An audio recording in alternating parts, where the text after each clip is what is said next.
92,5 Maestro FM House with the Sound. Shalom dan apa kabar Sobat Maestro? Kita ketemu lagi ya di Pelangi Kasih. Nah biasanya kalau hari Selasa kalau tidak ngomongin tentang wanita dan juga mengenai pengembangan diri ya, mengenai pertumbuhan. Spesial hari ini saya akan mengajak Anda untuk mengenal satu fenomena baru nih Sobat Maestro ya, khususnya bagi anak-anak remaja kita, yaitu beauty toxic atau toxic beauty. Apa itu toxic beauty? Nah, Sobat Maestro, dalam perkembangan teknologi begitu ya, ada sisi baiknya tentunya, ada sisi buruknya. Nah, salah satunya adalah toxic beauty ini. Jadi dari banyaknya data, remaja-remaja di Indonesia sekarang, Sobat Maestro, takut terlihat jelek karena pengaruh media sosial. Karena apa yang mereka lihat di Instagram, di TikTok, di Twitter, di Facebook, semua itu serba cantik begitu kan. Dan untuk tahun-tahun ini penggunaan filter di handphone, makanya anak-anak remaja berlomba-lomba untuk mengganti handphonenya yang filternya itu keren. Kenapa? Karena takut terlihat jelek, takut dibully, takut tidak diterima oleh orang lain, takut menerima penilaian orang lain. Ini sebetulnya sesuatu yang harus menjadi perhatian bagi kita orang tua. Nah Sobat Maestro, setiap orang punya bentuk serta rupa wajah yang berbeda. Tetapi terkadang keindahan menjadi obsesi yang begitu dicari. Karena itu tidak heran jika beberapa orang mengalami fobia jelek ya, atau bahasa kerennya sekarang itu beauty toxic ya, ataupun toxic beauty. Yaitu ketakutan kelihatan jelek dan tidak eye-catching begitu ya. Nah, apakah ini masuk sebuah gangguan atau seperti apa? Nanti kita akan ngobrol-ngobrol lebih lanjut. Sobat Maestro, ketakutan akan jelek ini bisa mengubah bentuk tubuh atau harga diri seseorang. Orang yang memiliki fobia takut jelek sejak anak-anak misalnya, selalu merasa tidak menarik, kurang sempurna, atau takut terhadap penilaian orang. Saya kutip dari beberapa sumber, beberapa orang yang punya fobia ini seringkali memiliki sindrom, antara lain body dysmorphic syndrome, atau sindrom tak bisa melihat wajah dan tubuhnya sendiri. Kondisi ini bisa berakibat seseorang mengalami depresi, anoreksia, bulimia, atau makan secara emosional. Nah, saking terobsesinya pada pencitraan diri, kadang membuat seseorang terpuruk sangat dalam. Beberapa orang bisa saja mengintimidasi orang lain yang membuatnya menjadi tidak percaya diri sehingga menimbulkan rasa takut yang mendalam terhadap kejelekan atau keburukan. Intimidasi yang dilakukan oleh seseorang bisa berupa olok-olok bagian tubuh tertentu, merendahkan orang lain, atau menganggap dirinya lebih sempurna dibandingkan orang lain. Intimidasi ini mungkin memberikan hiburan atau kesenangan yang sadis, tapi sayangnya banyak pengganggu yang tidak peduli tentang perasaan orang-orang yang terluka. Nah Sobat Maestro, ini sesuatu yang sangat penting untuk diwaspadai sebagai orang tua. Fenomena toxic beauty. Dan rata-rata sekarang Sobat Maestro, saya sendiri mendampingi cukup banyak remaja-remaja yang takut kelihatan jelek, yang takut tampil apa adanya. Nanti ada rekan-rekan saya dari 1% akan memberikan informasi penting untuk Anda simak. Lo lagi scrolling di Instagram, di Twitter, atau media lainnya. Terus lo ngeliat tuh foto-foto temen lo atau artis dan jadi kepikiran gitu. Kok orang-orang bisa cakep bener ya?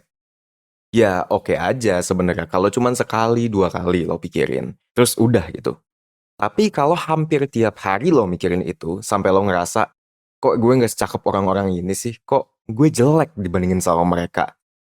Itu akan bikin lo akhirnya jadi gak percaya diri. Tiap pagi lo bangun dan ngeliat cermin sambil berharap orang yang ada di cermin itu bukan lo. Beres dari cermin lo siap-siap mau ketemu temen, rapat kerja, atau datang ke agenda lainnya. Tapi lo kepikiran terus, duh, orang-orang sadar gak ya gue ini lagi ada jerawat baru? Atau mungkin penampilan gue ini gimana sih? Jelek gak ya? Pemikiran-pemikiran kayak gini bisa banget ngehambat lo maksimalin berbagai kesempatan yang ada. Lo jadi nggak berani ketemu temen, apalagi ketemu gebetan bahkan. Atau bahkan lo jadi nggak pede buat urusan-urusan pekerjaan yang udah seharusnya lo lakuin. Di sini, hari ini kita akan bahas gimana caranya lo bisa mengatasi rasa nggak percaya diri gara-gara penampilan. Sebelumnya, mari kita bahas dulu deh gimana kepercayaan diri selama ini diteliti. Dalam psikologi, kepercayaan diri itu berkaitan banget sama self-esteem, alias keberhargaan diri yang singkatnya adalah evaluasi secara menyeluruh alias seluruh hal tentang diri kita. Ini akan sangat-sangat berkaitan dengan seberapa suka dan seberharga apa lo di mata diri lo sendiri. Orang yang self-esteemnya baik bakalan lebih berani buat nyobain hal-hal baru. Yakin juga sama kemampuan dan masa depannya. Mereka juga lebih puas gitu sama kehidupan yang mereka jalanin. Dan sebaliknya, self-esteem yang rendah itu sering kali berkaitan dengan masalah psikologis. Dan ini juga kenapa penting banget buat lo untuk punya self-esteem yang baik. Biar lo nggak ragu gitu buat ngambil kesempatan di dalam hidup lo dan memulai hubungan-hubungan baru. Ketika lo nggak merasa diri lo berharga, akan sangat mungkin buat lo jadi jahat sama diri sendiri. Dengan mikir ya, mana mau mereka temenan sama gue, penampilan gue kayak gini men. Atau ya buat apa sih gue nyoba, udah pasti gagal lah. Sama aja kan sebenarnya. Padahal penyesalan karena gagal itu nggak semenyakitkan nggak nyoba buat dapetin apa yang lo mau. Terus, kenapa kita ngomongin penampilan fisik, Fik? Terus kenapa jadi tiba-tiba ke kepercayaan diri? Nah, meskipun orang-orang itu selalu bilang don't judge a book by its cover, tetap aja ada penelitian di psikologi yang dari dulu sampai sekarang bahkan selalu menunjukkan bahwa semakin seseorang ngerasa penampilan fisiknya baik, akan semakin baik juga self-esteem-nya. Kok bisa? Nah, mungkin lo dulu pernah denger candaan keadilan sosial bagi mereka yang good looking. Nah, menurut gue ada sedikit kebenaran dari candaan ini. Kenapa nih? Well, penelitian menunjukkan bahwa orang-orang itu mengasosiasikan penampilan yang baik dengan sifat diri yang baik. Tentu aja ya nggak benar atau nggak sepenuhnya benar, tapi dari kecil kita dididik kayak gitu. Makanya kalau misalnya di film-film, orang baik itu selalu yang cakep, dan yang jahat kadang-kadang nggak secakep itu. Ya lihat aja film-film Disney Princess kayak gimana. Di dunia kerja, ternyata hasil penelitiannya pun masih agak sama. Interviewer bakalan ngasih skor yang lebih tinggi semakin dia menganggap bahwa orang yang mereka interview itu penampilannya makin menarik. Siapa coba yang jadi kalau misalnya dibilang yang nggak mau jadi cakep?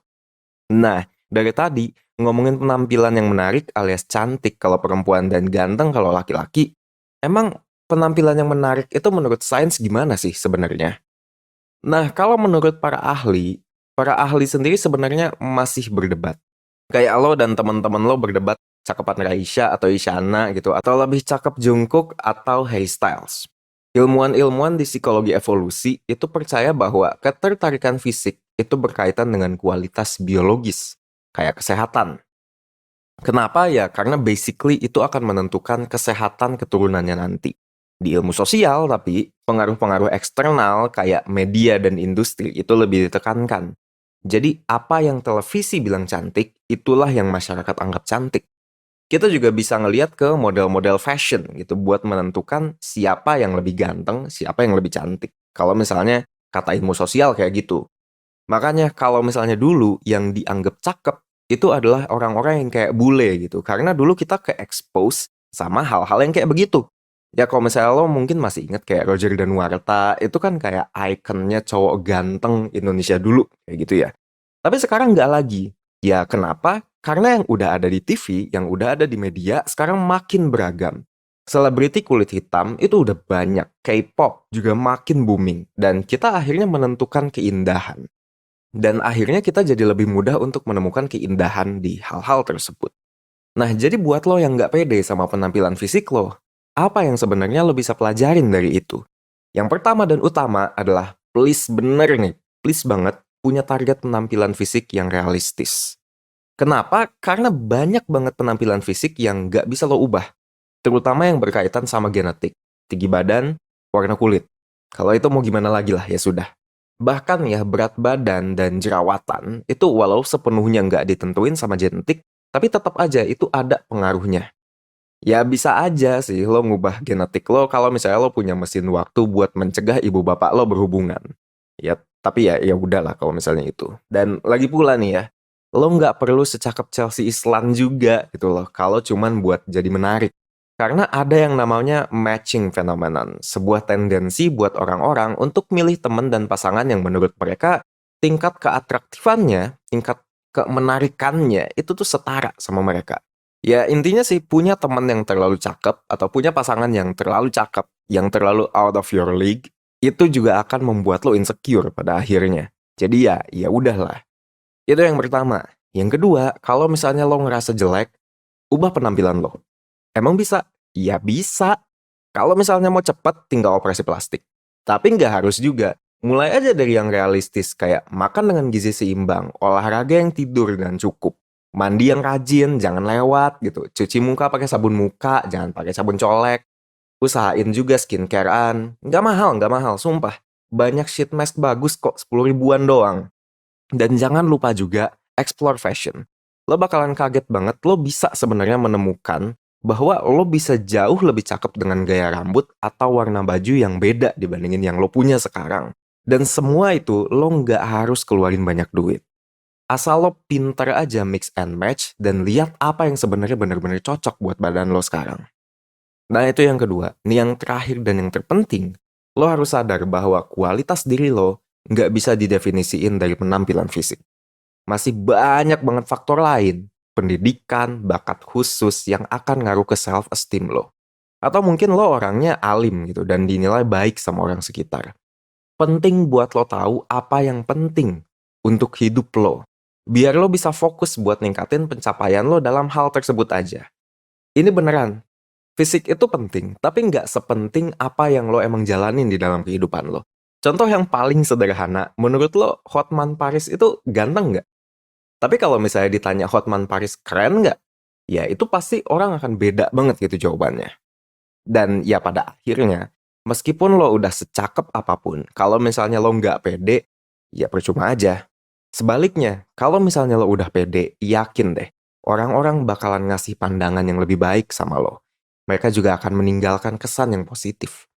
Dan lo juga akan meninggalkan kesan yang positif buat mereka. Nah Sobat Maestro, takut kelihatan jelek ini tidak hanya terjadi hanya pada wanita, tetapi pada pria juga begitu ya. Makanya sekarang ini banyak sekali dijual produk-produk kecantikan, produk-produk kebugaran dan segala macamnya dengan tujuan untuk menjadikan kita menjadi pribadi yang keren, yang oke dalam sekejap ya. Dan makanya sekarang banyak sekali dijual produk-produk, baik itu produk-produk kecantikan, produk-produk kebugaran, ataupun juga filter-filter yang ada di gawai setiap orang ya. Ada banyak ya untuk membuat filter wajah yang biasa-biasa aja jadinya wow begitu. Dan ada cukup banyak anak-anak remaja bahkan orang dewasa yang nggak terlalu suka dengan apa yang sudah Tuhan berikan di dalam tubuhnya. Makanya tidak salah, operasi ya semakin hari jumlahnya semakin meningkat Sobat Maestro ya. Dokter-dokter kecantikan itu kan semakin digemari begitu. Ya tidak salah begitu ya untuk estetika. Tetapi kalau kita hanya takut kelihatan jelek dan takut menampilkan diri apa adanya, ini berbahaya. Nah, sebagai manusia kita bergantung satu sama lain untuk bertahan hidup. Bahkan dalam budaya pemburu pramu atau hunter and gatherer, penolakan oleh kelompok bisa berarti kematian bagi seseorang. Jadi tidak heran mengapa kita peduli tentang apa pandangan orang lain terhadap diri mereka. Tetapi jika membiarkan hal ini mempengaruhi kehidupan kita, maka siap-siap menghadapi dampaknya. Misalnya, terkekangnya potensi kreatif, pengasingan dari orang-orang yang berpotensi memberikan peluang lebih baik, dan masih banyak yang lainnya. Saya kutip dari beberapa media nih Sobat Maestro. Terlalu khawatir dengan pandangan orang lain secara psikologi akan membuat jiwa seseorang menjadi sakit. Dr. Lisa Rankin ya, seorang psikolog kenamaan di Amerika Serikat, dalam bukunya yang berjudul The Fear Cure, rasa takut pada penilaian orang lain tidak hanya berpotensi membuat seseorang merasa kesepian, melainkan juga memperbesar resiko terserang penyakit jantung, kanker, dan berbagai gejala kronis lainnya. Gue mau nanya ke lo, terakhir kali lo ngaca di depan kaca ya tentunya, apa sih yang lo pikirin soal diri lo gitu? Lo tuh fokus ke apa sih? Apakah yang lo lihat adalah wajah lo ketika lagi capek? Atau lo mungkin fokus ke perut lo yang udah buncit gitu? Atau mungkin lo ngerasa insecure dan overthinking? Nah, negatif semua ya. Well, kalau misalnya jawaban lo mostly adalah jawaban yang negatif, di sini gue mau jelasin gimana caranya lo bisa pelan-pelan ngerasa nyaman sama diri lo sendiri dan insecure yang lo rasain bisa berkurang. Karena kadang dari perasaan insecure juga ada perasaan ingin berkembang yang muncul. Misalnya lo mungkin iri gitu ya, insecure karena temen lo baru naik jabatan. Akhirnya lo pakai ini sebagai dorongan memotivasi lo untuk bekerja lebih keras. Dengan harapan lo bisa naik jabatan juga. Dan mungkin lo udah naik jabatan juga. Sedikit insecure memang diperlukan. Bisa jadi ya. Tapi seringkali, memang insecure itu malah ngebuat kita makin ngerasa buruk sama diri sendiri, malah bikin kita fokus sama kekurangan, malah kita ngejudge diri sendiri makin keras, dan gak jarang juga malah bikin kita ngerasa gak nyaman sama diri kita. Padahal insecure yang sehat ya sebenarnya harus didasari sama perasaan nyaman sama diri sendiri.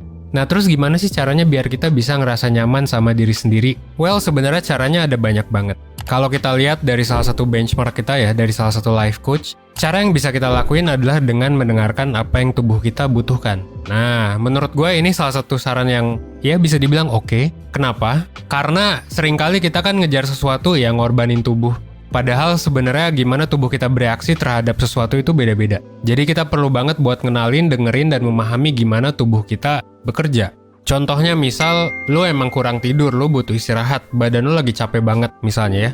Tapi lo ngerasa lo harus olahraga, biar tetap konsisten. Lo udah tahu badan lo tuh capek banget. Dan lo pasti bakal, misalnya ya nggak bakal produktif pun olahraganya. Dan nanti juga setelah olahraga mungkin nggak bakal bisa ngejalanin hari-hari lo. Nah kalau misalnya lo ngedengerin tubuh lo, ya sebenarnya bisa aja sih buat olahraga, tapi yang ringan-ringan dulu aja. Tapi ya kalau misalnya lo maksa untuk dengan derajat yang memang tinggi juga olahraganya, high intensity gitu, bisa jadi badan kita malah jadi kecapean, bisa jadi malah efeknya jadi buruk juga ke kita gitu. Nah itu tadi buat ngedengerin tubuh kalau versi fisik gitu ya, olahraga ya simple. Tapi sebenarnya kita juga bisa menerapkan ini dengan keadaan mental, yaitu dengan mulai memperhatikan gimana caranya kita ngobrol sama diri kita sendiri. Contohnya adalah self-talk. Karena gimana kita memandang diri kita itu ya bakal ngaruh ke gimana kita ngomong, gimana kita mikir, gimana kita berperilaku. Contohnya, kalau misalnya kita ngerasa diri kita adalah orang yang malas, mungkin kita ngerasa diri kita nggak berguna, diri kita tuh achievement-nya dikit. Wajar kalau misalnya akhirnya kita menggunakan perasaan kita terhadap diri kita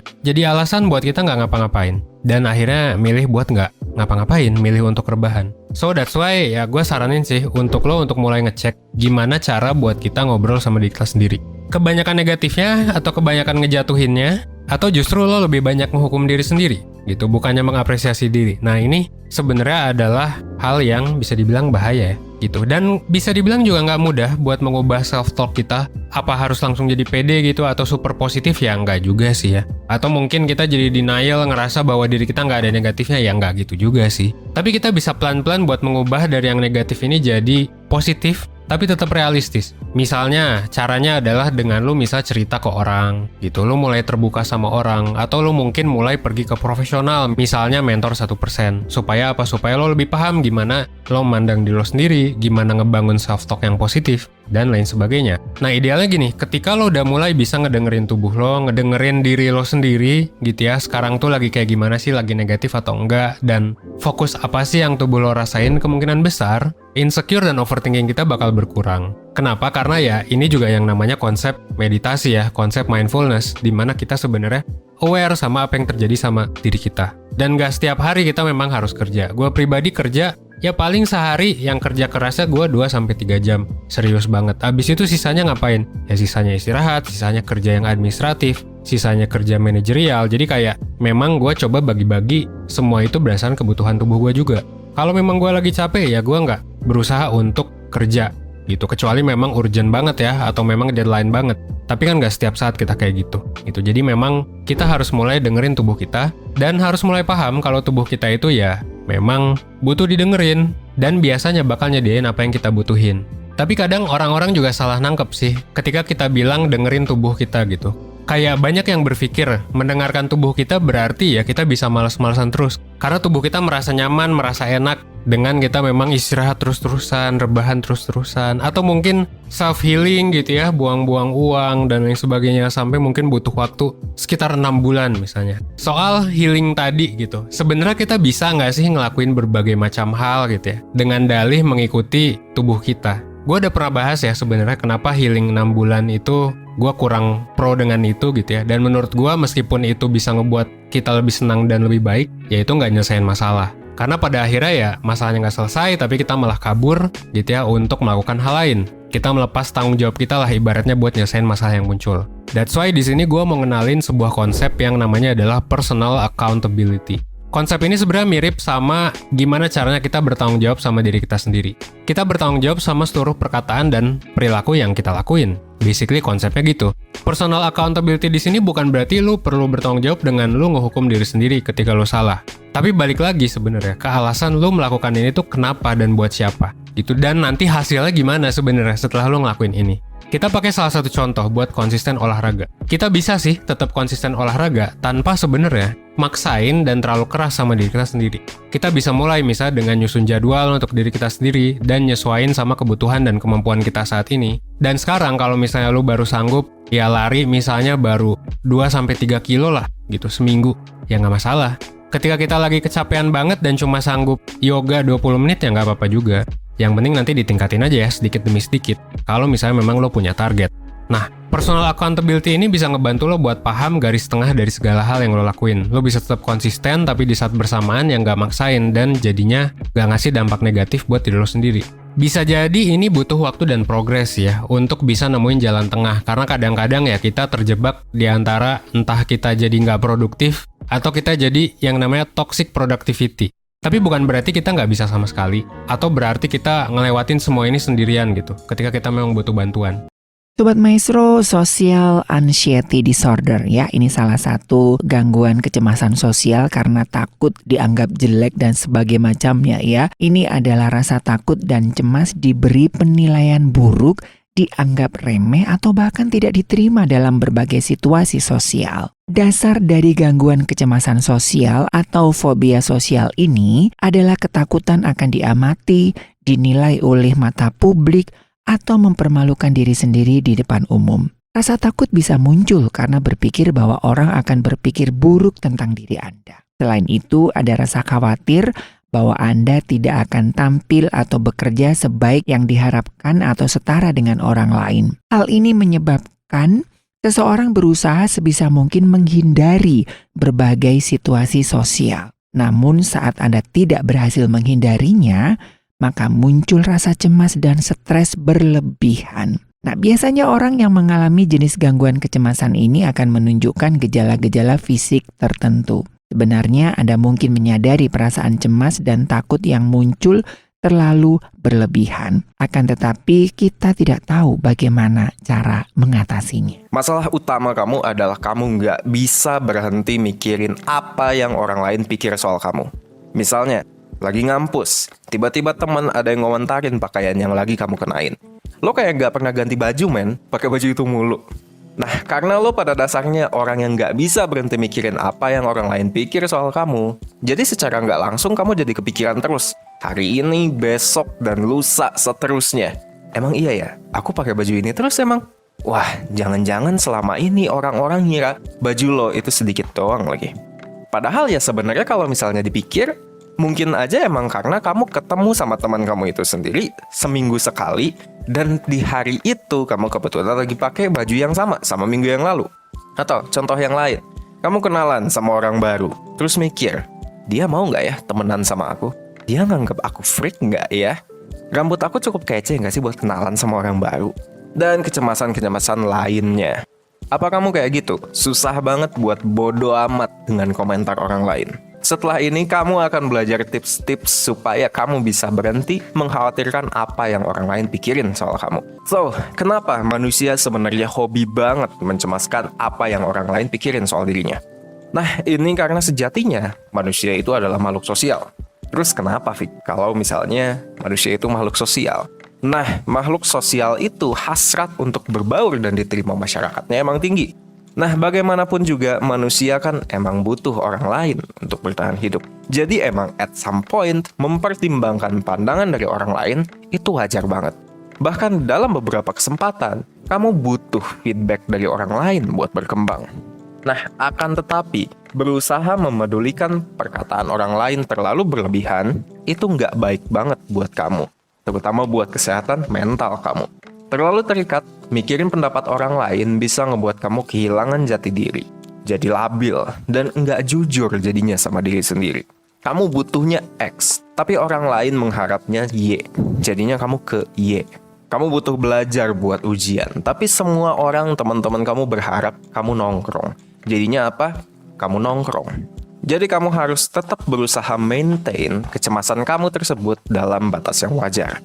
Tapi kapan sih kita bisa menentukan kapan kecemasan kamu dianggap berlebihan dan kapan sebenarnya masih bisa dianggap wajar?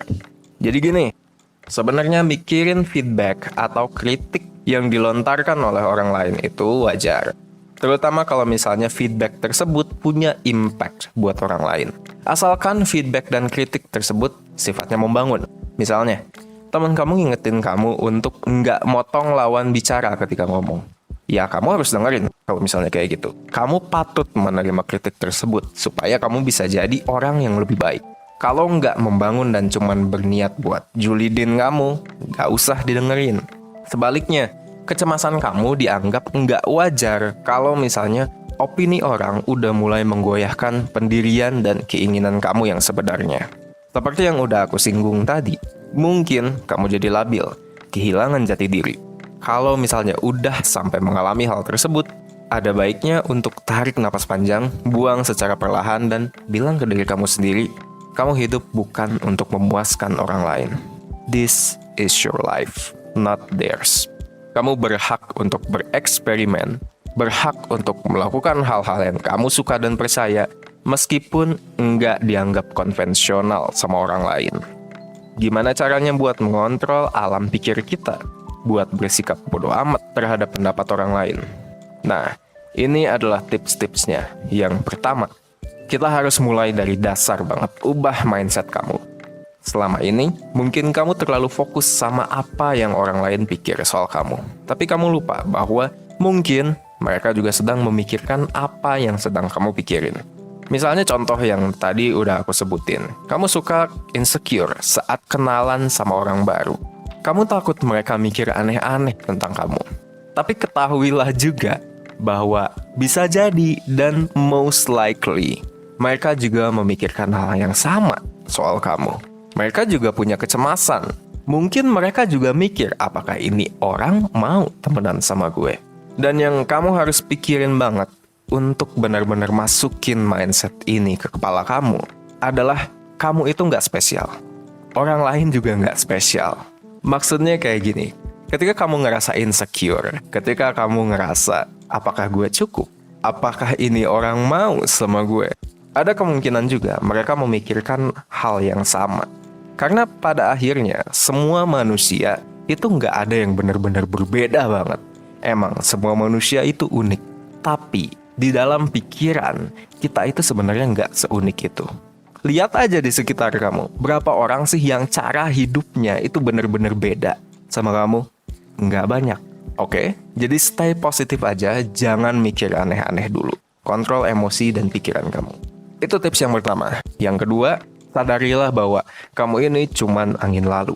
Ketahuilah bahwa sebenarnya orang lain itu nggak sepeduli itu sama orang lain.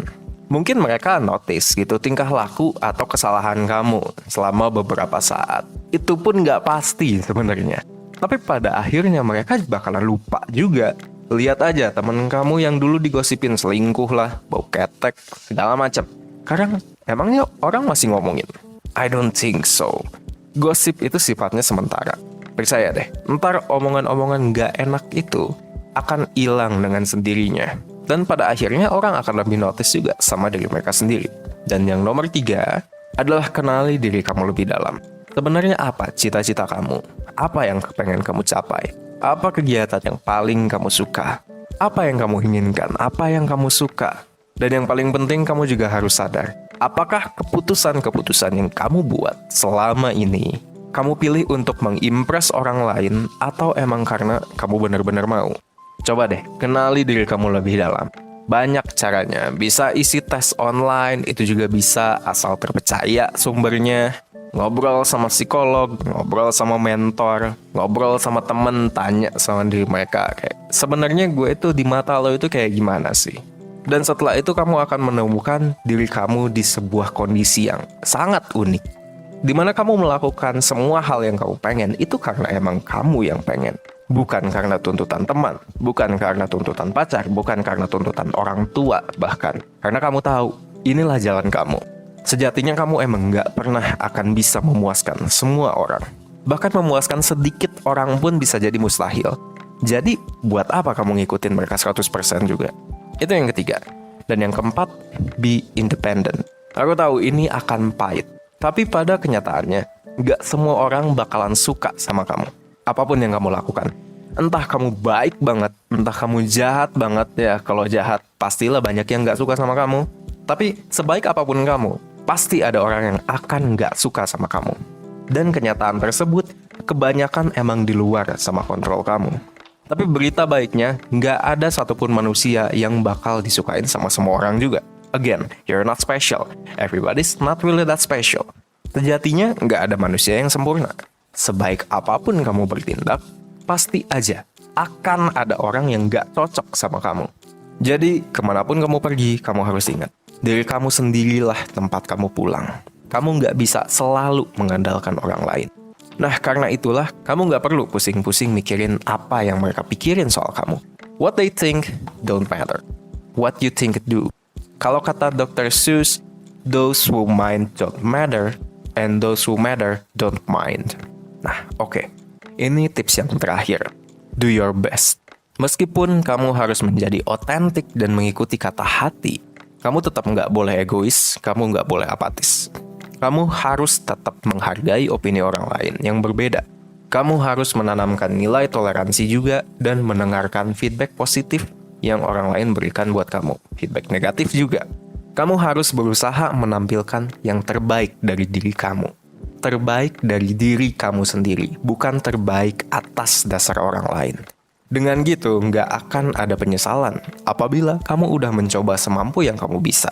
Pokoknya, be the best version of yourself. Nah Sobat Maestro, semoga informasi yang kami hadirkan mengenai toxic beauty ataupun beauty toxic ya, atau takut kelihatan jelek dan tidak berani menampilkan diri apa adanya, semoga ini bisa bermanfaat ya bagi kita, baik orang tua ataupun juga khususnya bagi para remaja, supaya kita lebih menghargai apa yang Tuhan anugerahkan ya, dengan kecanggihan teknologi, supaya itu bisa semakin mengembangkan kita menjadi pribadi lebih baik, bukan semakin menghilangkan natur kita sebagai manusia yang berharga dan mulia. Dari Gera Maestro Jalan Kaca Piring 12 Bandung, saya Ari mengundurkan diri dari program Pelangi Kasih. Jika Anda ada pertanyaan ataupun ada topik-topik yang ingin kami bahas dalam program Pelangi Kasih, bisa SMS atau WhatsApp di 081 321 000925. Tetap jaga protokoler kesehatan dan Tuhan memberkati.